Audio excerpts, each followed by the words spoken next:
everyone. Good evening. I'm Shreya Dhoundial. It's good to see you. Ladies and gentlemen, you must have noticed this is the season of walkouts in South India. After Tamil Nadu and Kerala, today it was the turn of Karnataka's Honorable Governor, Thawar Chand Gehlot, to leave the government speechless, quite literally. Yes, we know it was expected since the governor, a former member of Prime Minister Modi's cabinet, had already indicated that he will not be reading a speech that is critical of the Modi government's move to replace Manrega with the G Ramji. So when the joint session of the Karnataka Assembly began today, all had expected an exit, but not the dramatic scenes that you're seeing on your screens that came along with it. Governor Gehlot walked into the assembly, he greeted the house, read exactly 2 lines, did namaste, and he walked out. He walked out because he had a problem with 11 paras of the 43-page speech that the government of Karnataka had prepared for him. Now, the Congress has called the new Rural Employment Guarantee Bill that has replaced Manrega a crime against the poor. So this joint session essentially was to pass a resolution against it. So clearly the speech that was handed over to the governor was highly critical of the Modi government, and no one expected Mr. Gehlot to read it. And of course he didn't. But as he walked out, and we are just going to play out that clip for you as well, so that you can hear the natter. As Mr. Gehlot walked out, Congress MLAs gherawed and heckled him. A dishonorable mention for MLC BK Hariprasad, who was leading the pack. Slogans of shame, shame, dhikkara, and unconstitutional were raised against the governor when he was there. Can we just quickly listen in to the nat-up of exactly what had happened?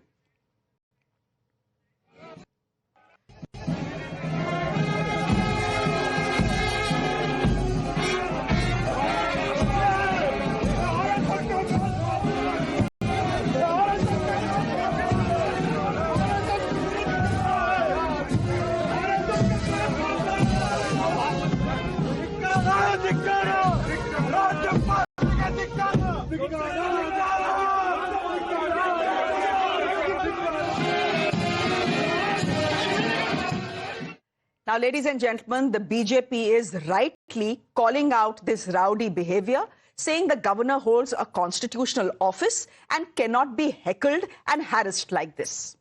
The Congress says Prime Minister Modi is acting like the Viceroy of India, who wants to use governors to remote control states. They are accusing Governor Gehlot in this case of insulting the Constitution. Listen in. It is against the Constitution. We got to protest against the people who go against the Constitution. They've demanded your suspension, saying well, that you acted like a local rowdy. They have no words. They don't have the vocabulary to face me. Always they keep, because when they do it, it is a very same thing. When we protest, they use all kinds of words. And you can see, I don't want to show my back. They have torn my clothes and all. Who has done this? Should I say the governor has done, or the Bharatiya Janata Party has done, or Amit Shah has told these people to attack me? You can just see, this is what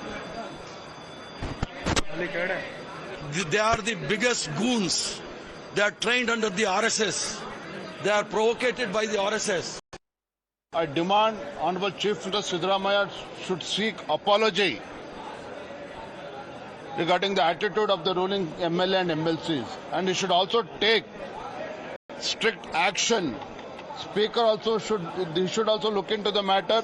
He should take action against those MLA and MLCs who are trying to stop and who are trying to attack governor. Who is violating Article 176 and 163? All we have stated is facts in our governor's speech. Not a single line of lie is there, not a single line of fiction is there in it. But still, the governor does not want to read it. That means, where is he getting his orders from? Has the governor's office become the BJP office? Congress government, they are pressurizing governor to speak against the central government, Narendra Modi government. This is not fair. Congress people, their own Congress agenda to Rahul Gandhi and Sonia Gandhi. Give the message to Rahul Gandhi, Sonia Gandhi. We are fighting against Modi. Governors are now trying to become super chief ministers. They want elected bodies power. Governor, actually, you know the ornamental position in democracy. But now they think that they are super chief ministers. The Modi government is giving complete freedom for the governor to sabotage the democracy. It is a clear attack on constitution. All these dramas are being played in Karnataka or Tamil Nadu or Kerala or West Bengal. Have you ever thought why? These people have decided that they are not going to respect the constitution, they are not going to sing the national anthem, they are not going to sing the national song, which is actually attacking our constitution, and that's why governor left in protest. He should have waited for national anthem. It is disrespecting the national anthem, it is disrespecting the constitution, it is insulting our house and people of the state. राज्यपाल जी का भाषण को कांग्रेसियों ने political tool के तरह उपयोग करने के लिए कोशिश की है। ये कह रहे हैं कि पूरे स्टेट में प्रोटेस्ट करेंगे, हर जगह पे प्रोटेस्ट करेंगे राज्यपाल के खिलाफ। कर सकता है, उन्हें संबंध प्रतिष्ठापित करने के लिए कोशिश किया नहीं, केवल संघर्ष करने के लिए उन्हें कोशिश कर रहा है। उनका पार्टी प्लेटफॉर्म में कर सकता है संघर्ष, राज्यपाल जी का भाषण में करना वो संविधान का स्पिरिट के जैसे नहीं होता है। Now, ladies and gentlemen, minus the drama, pretty much the same thing has happened a day before yesterday. You remember that? It happened in Tamil Nadu and then in Kerala. Is this design or is this merely a coincidence? Now, opposition rule states, especially M.K. Stalin, who's just put out a tweet, says it is clearly a pattern. The Siddha government, in fact, is now mulling dragging Governor Gehlot to the Supreme Court. The government is saying he has violated the constitution by refusing to read the speech at the start of the session. Now, everyone, the opposition government, cite two articles of the constitution when the governor has refused to read the speech at the beginning of the session. One is Article 176 that says that the governor shall address the House at the start of each session. And the second article they quote is Article 163 that says that the governor is bound by the aid and advice of the state government. Now, what you need to do is you need to read Article 176 and 173 together to know what the implication is in this case. Read together, what the Constitution implies is that it is not the governor's personal speech that he's going to be making in the assembly.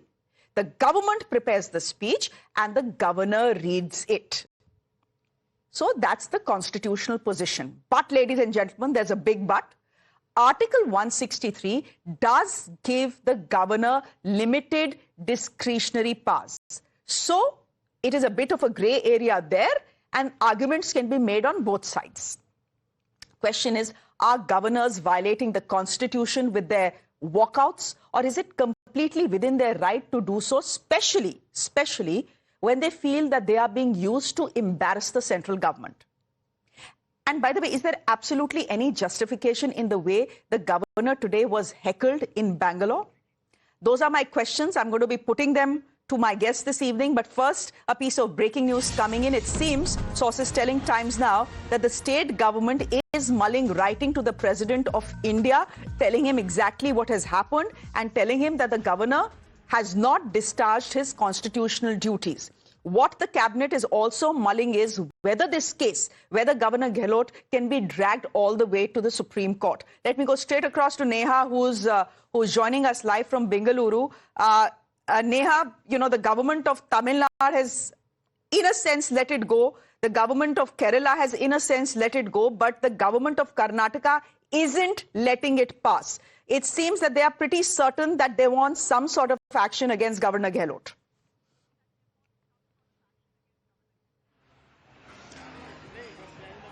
Well, Shreya, that's right. A cabinet meeting that was called for to discuss other developments developmental issues in the state, also discussed this matter of what legally or what legal recourse in fact the state should be taking here. Two very important things that came up was one, the government mulling going to Supreme Court, and two, the more important one about whether the government would be writing to the President of India citing the turn of events today. Now legally, what we pick up from our sources who attended the cabinet was that legally the governor was in his right since his address was recorded as read and recorded. However, constitutionally, and that's the ground that of course seems to be hurting the Karnataka government more here, that he was in constitutional violation of his duties, and whether or not they are now going to be taking this to the president would be decided after more legal advice sought. Because remember, of course, on his part as well, the governor had put out a tweet earlier wherein he said that he's read and addressed the assembly session.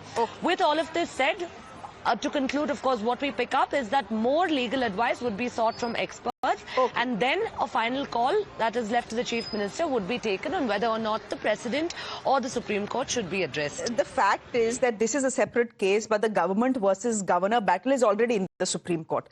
Thank you very much, Neha, for joining us. R.P. Singh, national spokesperson of the BJP, joining us on the broadcast. JVC Sriram is a political strategist, joining us as well this evening.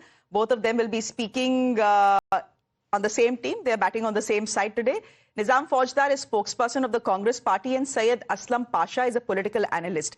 R.P. Singh ji, I'm of course going to start with you. There is absolutely no justification for the way that the Congress MLAs have behaved today in the assembly, heckling the governor and saying shame, shame, and dhikkara, dhikkara, and what you're doing is unconstitutional.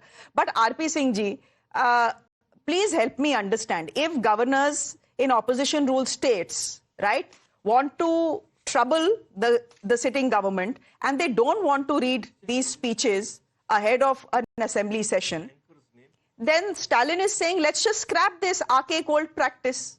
It's anyway a colonial practice. Khatam karte hain isko.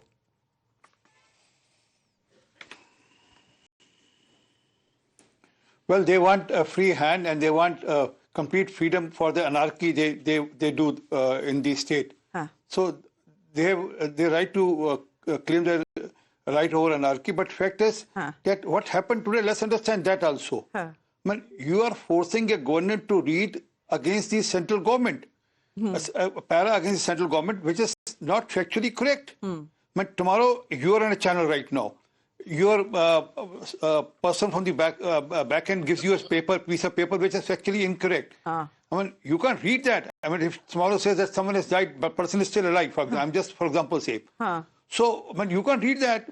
You not read that. I mean, factually incorrect, which is you'll send it back. I mean, obviously, because that's not correct. So similarly, similar thing happened here also. And then governor, I mean, let me read out from what you were quoting.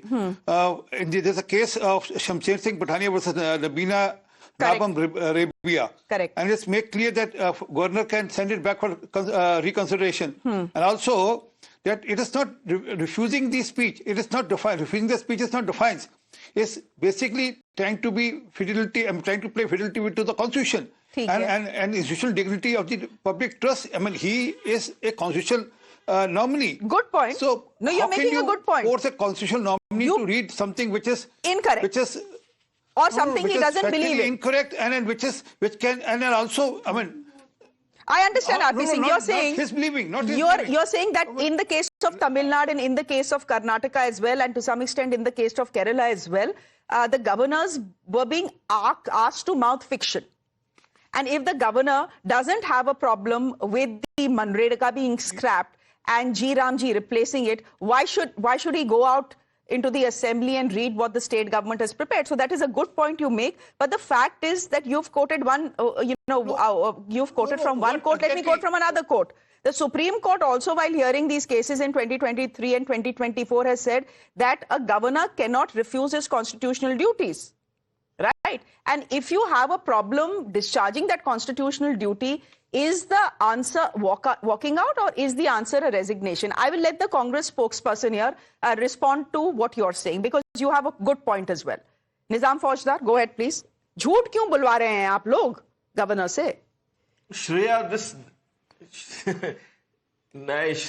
the core argument is that, this is not an isolated tempered tantrums of a governor in Karnataka. This is a centrally orchestrated, coordinated assault on federalism. From Bangalore to Chennai, from Thiruvananthapuram to Calcutta, the BJP-appointed governors have always become the opposition leaders of the elected government. The Karnataka incident is a clear violation of the Article 176 and 163. It is basically, he has to speak what the government has decided, what they have performed, what they have done, and it has been approved by the cabinet of the Karnataka ministry, and you have to basically read on the aid and the advice of the government. And the precedence is that he has violated and he has done a constitutional sin and in the house of the temple of the democracy. And he has insulted 6.5 crore people of Karnataka by not reading what the government has said, and he has violated and he has refused to do it. Mr. Foujdar, you speak of constitutional sin.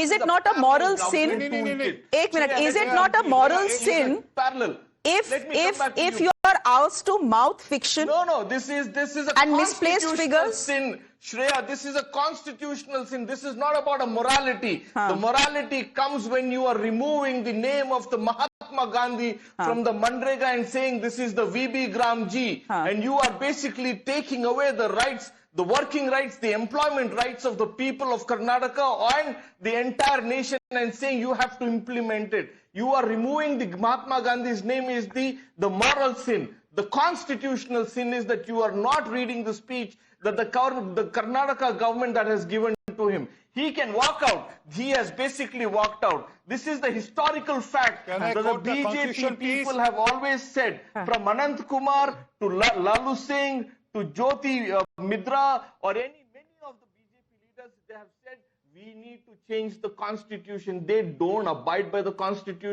They don't abide by the rules of the constitution. They don't you look are at saying, anything. Mr. Foujdar, the Congress today believes down to the grave.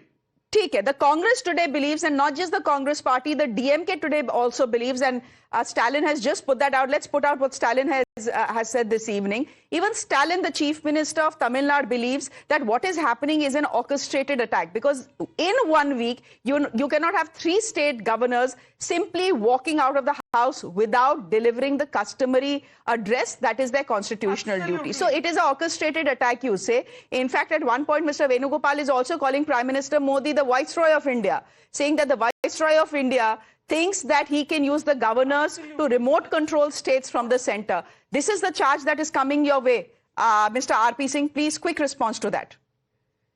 Shreya.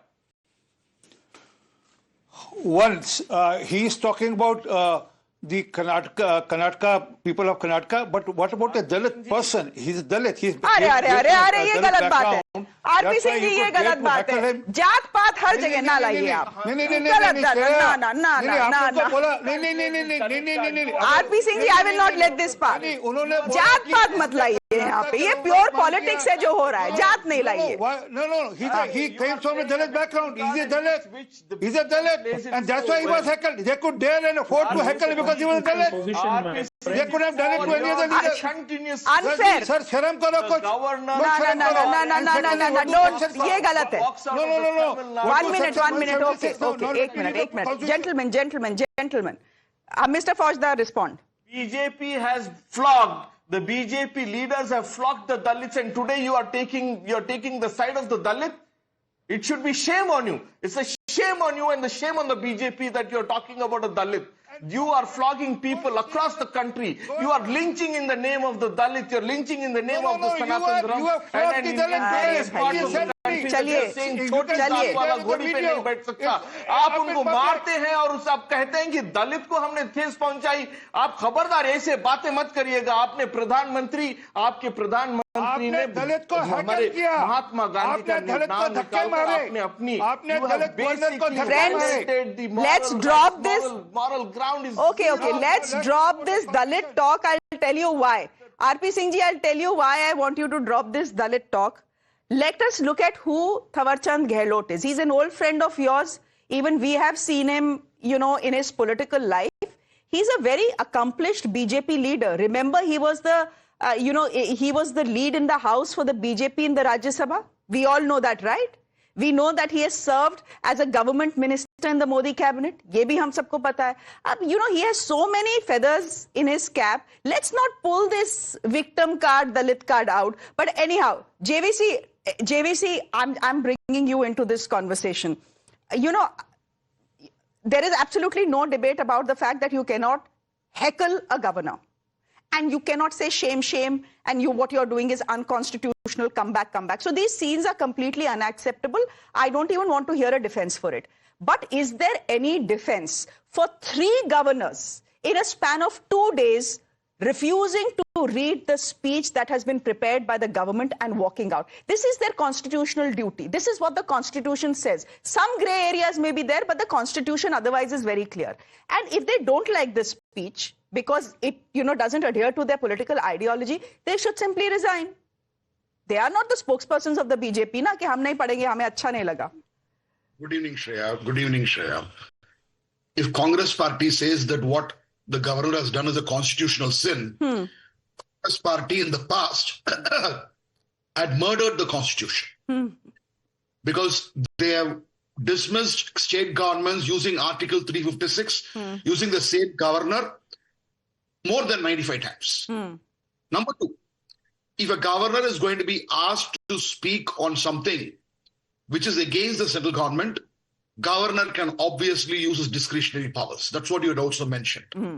But where I disagree with the governor's actions today is that the governor could have probably ensured that he did not speak those parts where he did not have agreement.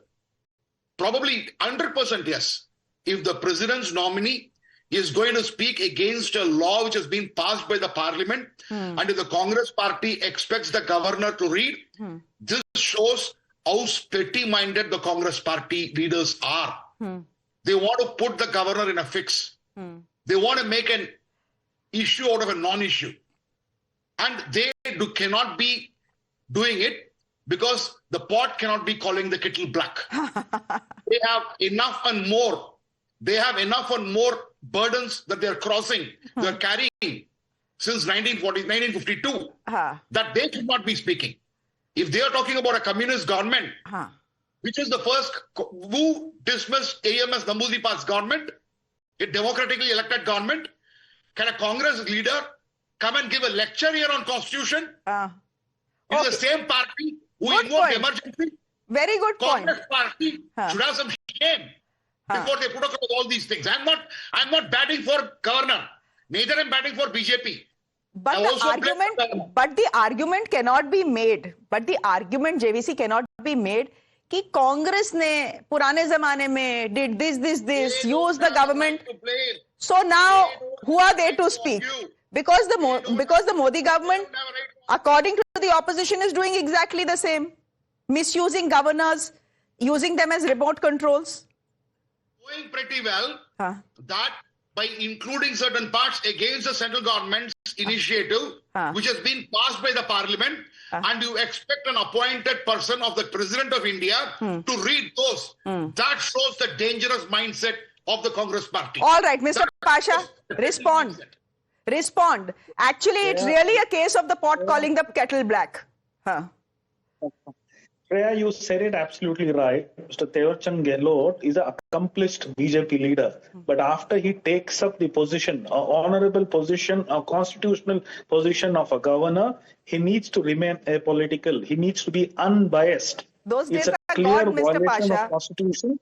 Let me finish. So it's a violation of Constitution. You said it right. Article 176 and 163 are clearly violated. If he's not happy with something, of course, he has the other options. Not walking off like this. I mean, it's very clearly evident. It is very clearly evident that it's an orchestrated event. All the governors, all the non-BJP state governors do the same. Is it not orchestrated? It is clearly evident to the people of Karnataka. It's an insult to the people of Karnataka. A violation of Article 176 by the governor is an insult to the people. It's a joint session. It's the start. This is a custom that the governor has to speak and address to all the elected members. He's insulted the elected members and the people of Karnataka. See, if he is not, I mean, Mr. Pasha, we can sit here and talk about constitutional morality and constitutional duty. Why not? But both Why not, sides, Shreya? both sides knew exactly what they are doing. And these are calculated political maneuvers. We also know that, Mr. Pasha. We know that if you give a BJP man who's now the governor of a state a speech which is against the Modi government or the central government, why on earth will he read it? You also know he will not read it. Right. On the other hand, the governor also knows that I am going to go in exactly 5 to 8 minutes. I will say hello, hi, do namaste, not read the speech and walk out. This is a policy, policy address, but it has conveyed a political message. So both sides know exactly what they are doing. It is a well-oiled, well-orchestrated game that is playing on. What I'm looking forward to seeing is whether Stalin will actually end up doing what he says he wants to do. Can we just put out what Stalin has said? He's just tweeted to say that what is happening, it seems it's a pattern, and it's now time for like-minded parties to get together and bring in a constitutional amendment that does away with these governor addresses. Maybe it's time for that. We'll wait and watch. We'll leave it there for the moment. Thank you very much, Syed Aslam Pasha, for joining us this evening. Mr. Foujdar, good evening. Ho gaya. I'm afraid I'm completely out of time, Mr. Foujdar. Khatam. I'm sure there'll be a fourth governor who will walk out and I'll invite you back. Thank you very much. RP Singh ji, thank you very much. And JVC, good to see you smiling. Thank you very much. Ladies and gentlemen, on that note, a quick break. There's more on the other side.